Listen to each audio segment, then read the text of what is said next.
Some very disturbing things are happening in the world around us. Let's take a look at 4 recent stories and comment on them, progressing to the most shocking at the end. At number 4, there's a mother who is suing her child's school for forcing children to participate in LGBTQ activities. Watch her boldness in this interview here. Izzy, you explained in that report there, but can we just clarify, is it the topic itself or the age that it's being taught? The topic itself. I don't personally believe that this is a topic that needs to be taught in school. Everything has a purpose. School's purpose is to academically teach our children, and it's got nothing to do with sexual lifestyles or desires or relationships. But by next year, all children will be learning about relationships and families, not necessarily sex education, but relationships and families. Aren't same-sex relationships part of that conversation? Families come in all shapes and sizes. No, families don't come in all shapes and sizes. We decide what happens in our families, and that's the thing. Some people might say, well, this is right for me. Some people disagree with it. Don't think you should teach everything to a child just because people think it's right for them. I don't believe that there is such a thing as 2 mums or 2 dads. There isn't. Biologically, there isn't. In a world where we see essentially every major corporation such as Google, Facebook, Coca-Cola, Apple, Instagram, YouTube, JP Morgan Chase, and many, many more bowing down to every demand of the LGBTQ movement, it's refreshing to hear from a woman who is unafraid of the mob, who states the truth about marriage being between a man and a woman. We cannot redefine marriage. And I know what you're saying here, right? You say we can't redefine marriage, but haven't we redefined marriage? No, we haven't redefined marriage. We've blasphemed the God who created marriage, but we haven't redefined it. We agree with this mother that the school should be about learning neutral topics, such as reading, writing, and arithmetic, not about being indoctrinated with a particular ideology that parents may not agree with. Who are we kidding? There's not enough time in the day to compete with the schools for the minds of our children. At number 3, we have a Democratic professor named Bill Proctor standing with Florida Ron DeSantis in opposing a proposed curriculum for AP African American Studies and the backlash that occurred after DeSantis blocked this curriculum because of its biased and flawed ideology. Frankly, I'm against the College Board's curricula. I think it's trash. It's not African American history. It is ideology. The struggle for freedom, equality, and justice has not been no tension with queerness. Why did you speak out? Well, it was time when you have something, an injustice of information that would be shared with Florida school children to protect their minds and to make sure that they were getting profitable information that could sustain them through their lives was very important. And I just believe that there are a number of voices emanating, but the truth of the matter is that the College Board's recommendation and curriculum was not prime time ready. As a professor of African American history, really nobody's going to know this subject as well as you. Why do you think that the AP African Studies course from the College Board strayed so wildly and so divergently from what you have taught for years? It's amazing that they were that far off course and outside of the traditional bounds of a John Hope Franklin, the standard text that was used at our university and among others, from slavery to freedom. The book Before the Mayflower, Lerone Bennett, was not in use, or the works of Ivan Van Sertima and other authors of note. It's just unfathomable as to why they would be so far away from the norm. What's been the reaction to your taking a stand? Well, a number of people believe that I am endorsing Governor DeSantis, or I'm backing Governor DeSantis. I view it just the opposite. Governor DeSantis is standing up for me. Governor DeSantis recognizes this curricula does not talk about freedom. And from 1619 to 1865, the quest of Africans in America during this month of African American history has been about freedom. It does not talk about the law, the Constitution. You cannot talk about the role of the law, the Constitution, Article 1, the 13th Amendment, 14th, 15th Amendment, all of those things about. And then, of course, how can you talk about African-American history and there's no reference to economics? And for 246 years, Africans here in America have been the instruments of economics and selling people, moving people about. That's a family issue. The contributions, and even the governor pointed out that the biographies of noteworthy African Americans over the years were missing. So when you're teaching a subject matter that does not talk about the fundamentals, about freedom, about the law, about the economics of the situation, the religion, the family matters, as well as contributions in many areas, is missing something terribly bad. Here's Stephen A. Smith, a sports television personality on ESPN, criticizing DeSantis for blocking this curriculum. Don't ask me why a sports television personality is commenting on critical race theory being taught in schools. This ain't about African American studies. This is about securing a base. Ron DeSantis is playing chess. When the hell are we going to join the party?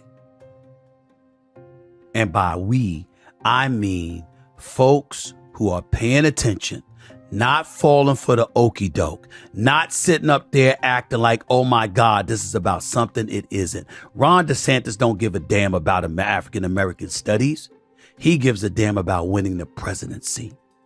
And he's trying to pull off doing just that. Similarly, here's a host from MSNBC defending the original contents of the AP course, which included teaching children about queerness. Don't ask me what queerness has to do with African American studies. Actually, ask me after this clip, and then we'll talk about it.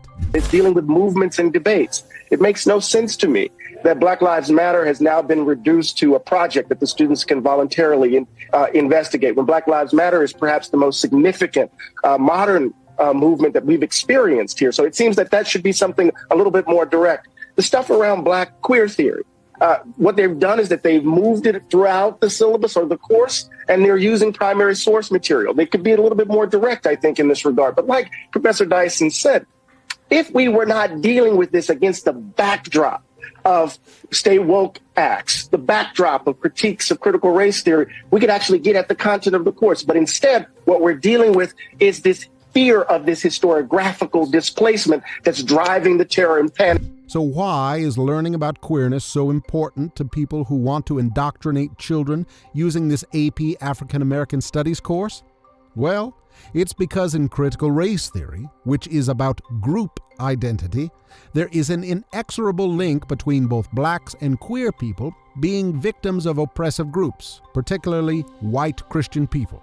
But according to critical social justice, the hegemony in America, the oppressor class in America is white, male, heterosexual, cisgendered, able-bodied, native-born,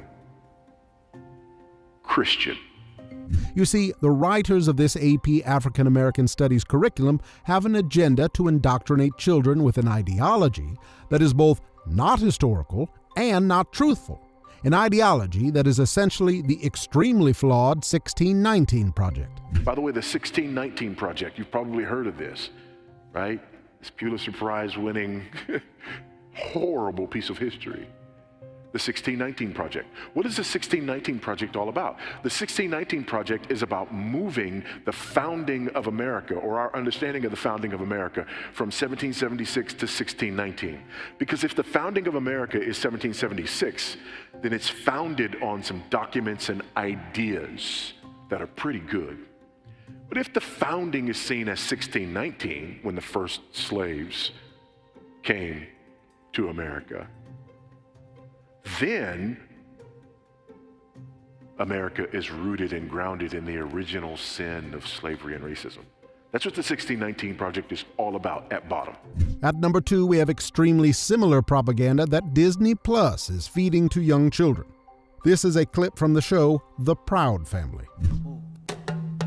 this country was built on slavery, which means slaves built this country. Tilled this land from sea to sea to sea. First there was rice, tobacco, sugar cane. Then Whitney did his thing and cotton became king. And we were its soldiers, 4 million strong, fighting for America's freedoms, even though we remained America's slaves. Built this country. The descendants of slaves continue to build it. Slaves built this country. And we, the descendants of slaves in America, have earned reparations for their suffering. And continue to earn reparations every moment we spend submerged in the systemic prejudice, racism, and white supremacy that America was founded with and still has not atoned for. Slaves built this country. Not only field hands, but carpenters, masons, blacksmiths, musicians, inventors built cities from Jamestown to New Orleans to Banneker, Washington. 40 acres and a mule. We'll take the 40 acres, keep the mule. We made your families rich. From the southern plantation heirs to the northern bankers to the New England ship owners, the founding fathers, former presidents, current senators, the Illuminati, the New World Order. Slaves built this country. We had Tubman, Turner, Frederick D. Didn't they say Lincoln freed the slaves? But slaves were men. And women. And only we can free ourselves. Emancipation is not freedom. Jim Crow, segregation, redlining, public schools feeding private prisons, where we become slaves again. As we celebrate Juneteenth for the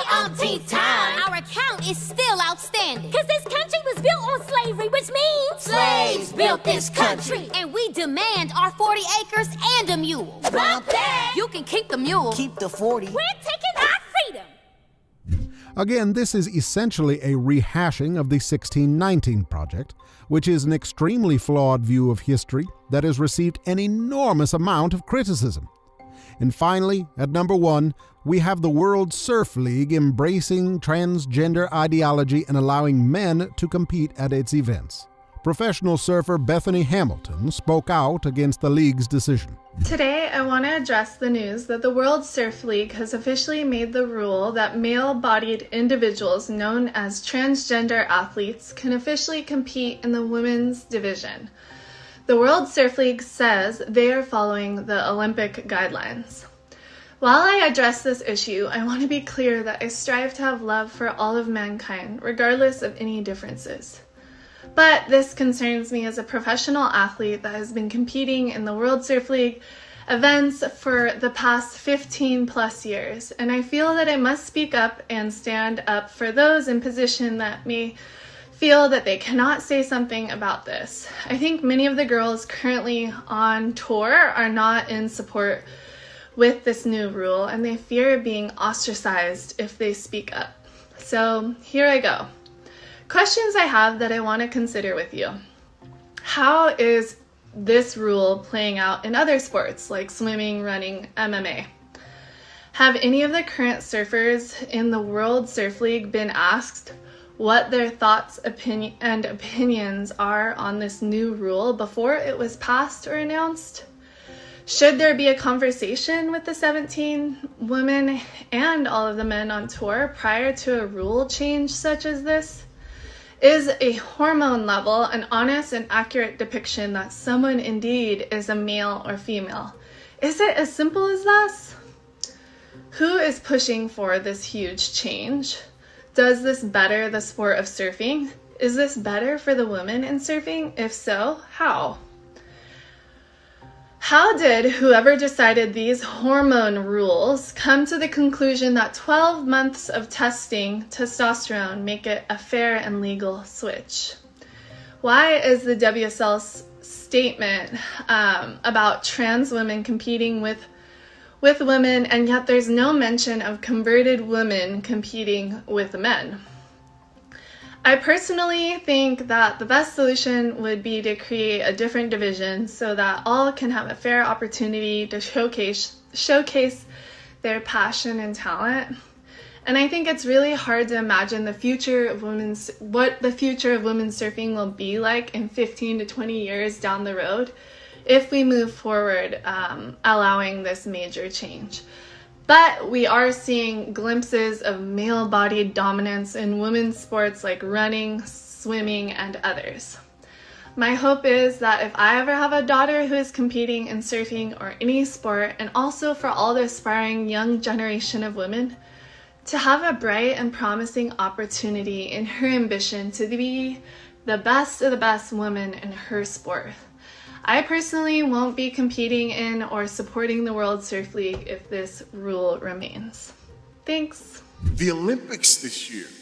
The Olympics, I can remember having conversations with people during the last Olympics about the danger of the transgender movement and how we were losing our minds and how women's sports were going to eventually disappear because you would have biological males identifying as females competing in women's sports. It's not going to happen the other way around.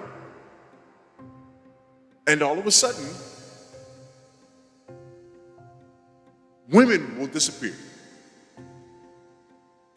And at the Olympics 4 years ago, I guess it was 5 years ago, the Olympics 5 years ago now, people were saying, that's ridiculous. You and I both know that would never happen. You're just being an alarmist. And a number of transgender athletes competed at the Olympics this year. Christians, let's continue fighting for the truth of God's Word, for the truth of how God created people male and female.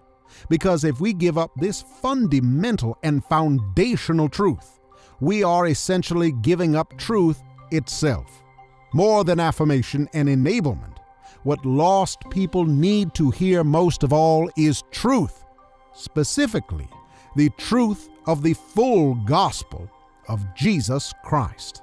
Thank you so much for watching until the end. If you'd like this video, hitting the subscribe button helps this channel reach more people with the truth. Thank you so much for your support and encouragement.